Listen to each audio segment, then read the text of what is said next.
Mencampurkan elemen-elemen tradisional dan etnik ke dalam muzik rock mereka. Album Panji Senang boleh dikatakan sebagai album pertama dengan konsep sepenuhnya begini di Malaysia. Sebenarnya, idea pencampuran elemen tersebut bukanlah dibuat sejak awal penubuhan kumpulan ini. Kumpulan Panji seperti mana kumpulan-kumpulan rock lain di awal 90-an, sememangnya ditubuhkan sebagai kumpulan rock sejati.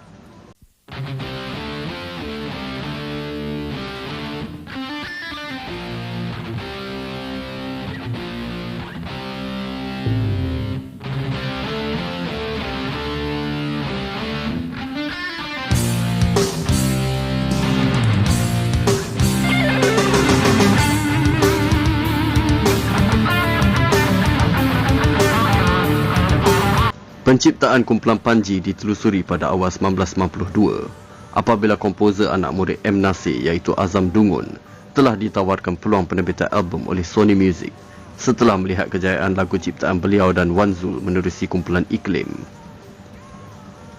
Sony mahukan sebuah lagi Iklim, membawa idea-idea segar dan baru dan bakal dianggap buah tangan kedua dari rocker Terengganu. Menerima projek itu, Azam memulakan sesi mencari kumpulan muzik berpotensi di negeri kelahirannya, Terengganu. Amat tertarik dengan buah tangan cikgunya M. Nasir menerusi album Wings Jerangkung Dalam Almari.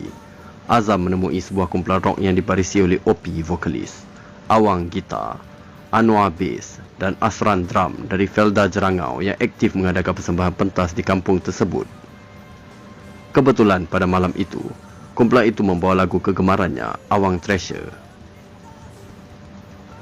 Tanpa membuang masa, Azam mendekati mereka dan menawarkan peluang rakaman album di bawah penerbitannya.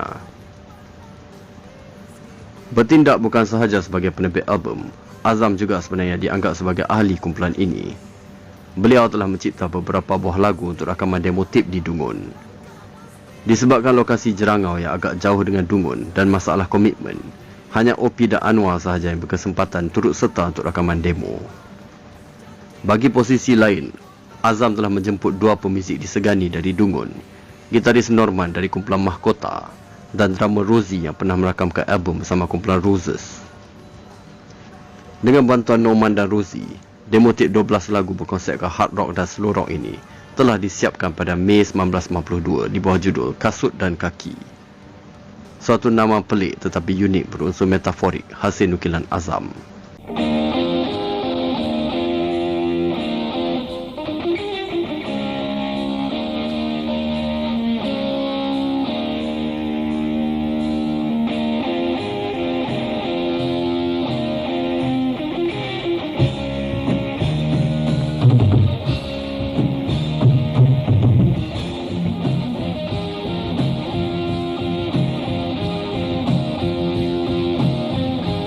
Secara tidak langsung, Norman dan Rosie terus diserap ke dalam projek ini yang kemudiannya dinamakan dari idea Rosie iaitu Panji.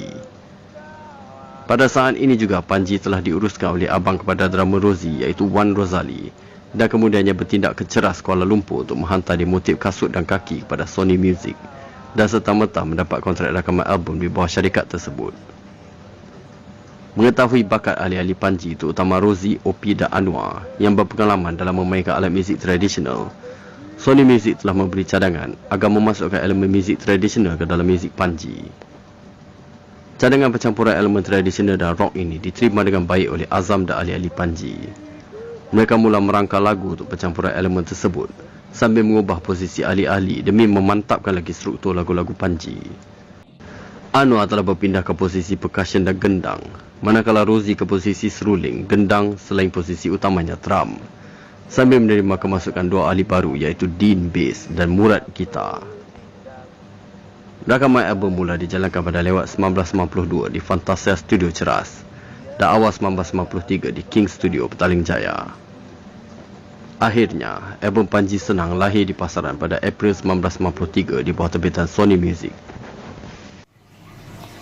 Panji Senang. Okey, jadi lu orang dah dengar cerita pasal latar belakang kumpulan Panji sebenarnya kan?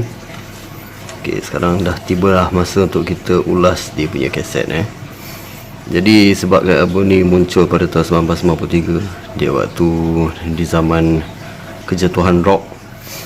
Seperti biasalah, tahun 92 ke atas, kasetnya jenis Duk Sina dengan ada logo Sony Music atas ni, menunjukkan dia original.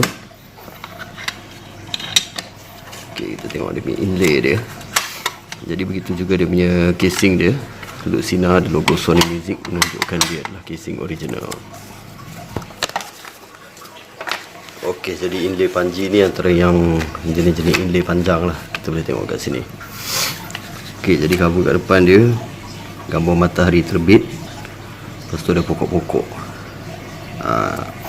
Layoutnya sama digunakan juga dekat dia punya ni lah, kulit album dia. Dalam ada akar-akar pokok situ.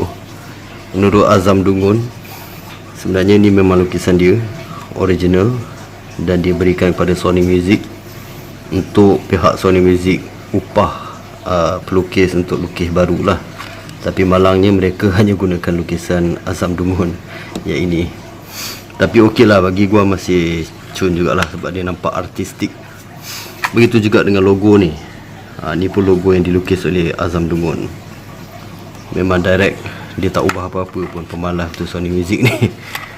Okey, jadi macam gua cerita, Azam Dungun ni sebenarnya adalah ahli ke-6 kumpulan Panji. Ni antara album yang dengan gambar ahli yang unik lah. Pasal kat sini ada gambar 5 orang ahli dan 2 gambar pasport kat sini. Salah seorang adalah Azam Dungun lah. Ni tak silap gua adalah sessionist yang memainkan beberapa instrumen-instrumen tradisional di dalam album Panji ni. Jadi kat sini ada gambar line up Panji juga. Kebanyakan lagu-lagu ciptaan Panji, ciptaan Azam Dungun, maaf, Azam Dungun pun Panji jugalah. Jadi Azamas ni pun adalah Azam Dungun juga sebenarnya. Mas pun adalah Azam Dungun juga sebenarnya. Jadi kita boleh tengok majoriti lagu memang ciptaan Azam Dungun lah, boleh kata semua, kecuali lagu Pergolakan Hidup Z.A. Manja, itu sumbangan komposer lah. Jadi belakang lirik macam biasa. Ada yang request cakap kat gua nak tengok dia punya inlay sebab nampak menarik. Inilah dia, gua dah tunjuk. Okey, tanpa buang masa, kita ulas muzik Panji Senang.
Album senang mendapat penerimaan yang baik oleh peminat muzik negara.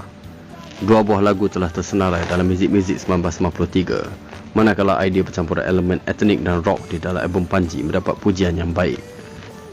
Mereka amat dikenali di Terengganu sebagai kumpulan rock kedua dari negeri itu selepas Iklim. Malah juga turut tersenarai sebagai salah satu artis baru terbaik dalam anugerah industri muzik pertama TV3 pada Disember 1993. Menerusi populariti mereka, Panji telah mendapat tawaran untuk rakaman album kedua. Namun, ujian mula mendatang pada Panji apabila vokalis utamanya Opi jatuh sakit.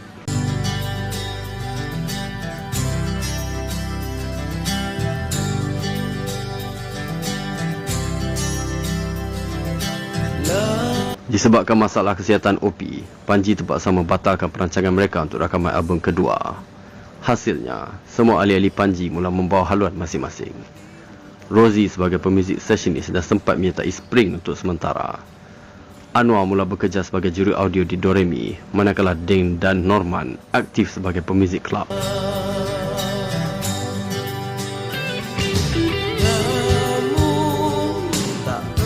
Hanya pada 1996, Panji dihidupkan kembali untuk rakaman album kedua. Kali ini di bawah seliaan Awang PPR selaku penerbit dan Azam Dungun selaku penerbit lagu Sayap Terluka. Disebabkan Opi masih tidak berapa sihat, album kedua Panji diteruskan dengan barisan Norman selaku gitar dan vokal, Rosie drum, Dean bass, serta kemasukan satu ahli baru iaitu Faizal gitar.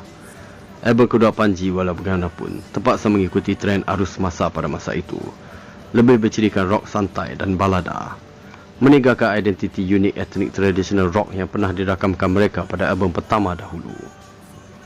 Walau bagaimanapun, tetap mampu melonjakkan semula nama mereka dengan sebuah lagu hit Sayap Terluka.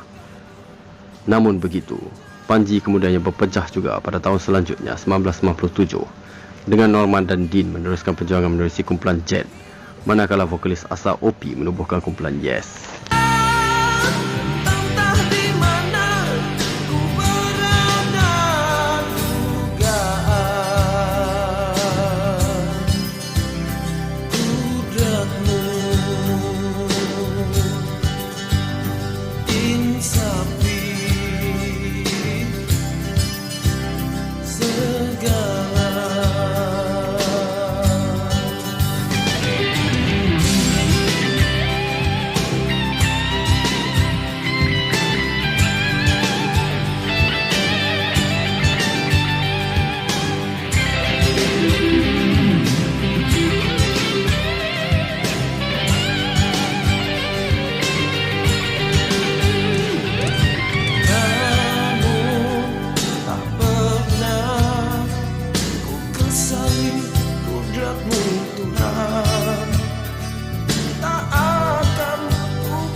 Bagaikan ada kepalsuan, terbujurkah ku